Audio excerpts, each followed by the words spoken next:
Hey everyone, and welcome back to Clinical Physio with me, Phil Richards. In today's video, we're going to be going through the special test, the sacral thrust test. Now, the point of this test is to look for sacroiliac dysfunction and pain. That's primarily what we're looking for. Let's get straight to it. So, how do we do it? Well, first we need to get our patient's consent because we're going to be putting our hand in a more sensitive area.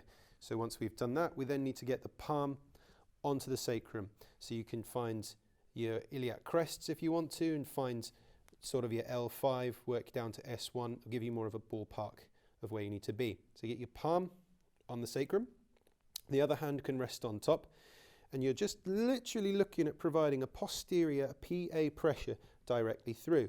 So you just lean in, get to where you feel the end of available ranges, and then you come back off.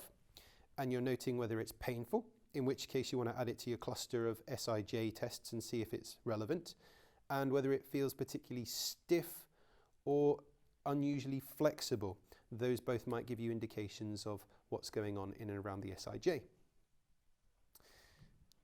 Do we use this in practice? Yes, very much so. If someone's complaining of pain in and around the sacrum, PSIS, we've got a mechanism of injury, that would imply an SIJ problem, such as stepping aggressively off onto a curb and jarring into here, or someone that's, for instance, been shoveling and their foot's always on the shovel pushing down.